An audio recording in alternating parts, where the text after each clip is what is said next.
Le sceau de Salomon.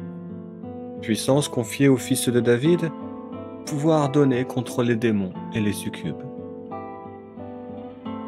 Chapitre 22. Les pauvres et le riche. J'ai choisi la réputation plutôt que les grandes richesses ou l'argent. Sache que la faveur de l'Éternel est meilleure que l'or. Le riche et le pauvre se croisent sans se connaître. Pourtant, chacun d'eux a été façonné par l'Éternel. La personne habile perçoit le mal et en profite. Les innocents ont beau passer à côté, ils payent le prix du mal fait par la personne habile. L'humilité engendre 4 conséquences. La crainte et l'admiration de l'Éternel, la richesse humaine et spirituelle, la dignité qui est une splendeur, la vie sur cette terre et dans le monde d'après. Le chemin des tordus est parsemé de ronces et de pièges. Celui qui souhaite garder son souffle vital s'en éloigne. Éduque la jeune personne à marcher dans la vie conformément à sa voie. Quand cette personne sera avancée en âge, elle ne s'en éloignera pas. Le riche gouverne les pauvres. L'emprunteur devient l'esclave du prêteur. Celui qui sème l'injustice récoltera la difficulté, la souffrance, la méchanceté et la violence. Son gouvernement, arrogant, colérique, démesuré, excessif et enragé, sera anéanti.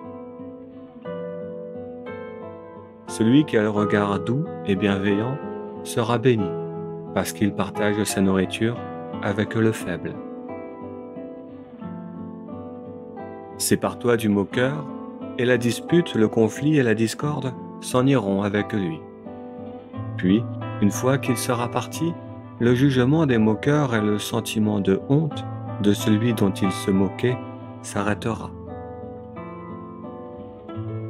Le roi juste aime celui qui a le cœur et l'esprit pur. Ses lèvres embrassent de faveur et de grâce celui qui est son prochain. Les yeux de l'Éternel veillent sur la connaissance et il dénaturera le mensonge du traître. Le paresseux dit comme justification à sa fainéantise qu'il y a dehors un lion qui le tuera sur la place du village. La bouche de la femme étrangère à la vertu est un puits profond et mystérieux. Celui qui indigne l'Éternel tombe dedans. Chez la jeune personne, le cœur, l'esprit et le sens de soi-même sont encore liés à la folie et à la stupidité. Le sceptre de la moralité l'en éloignera.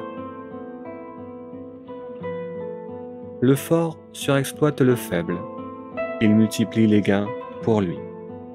Ce dont le faible a besoin est certainement donné aux riches. Mon enfant, penche ton oreille vers ma bouche et écoute les paroles des sages. Tu mettras ainsi ton cœur en mouvement vers ma compréhension. C'est parce que ces paroles sont délicieuses que tu les gardes dans ton ventre.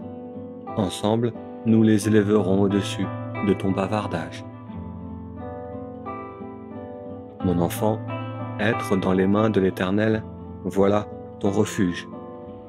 À toi aussi, j'enseigne cela aujourd'hui.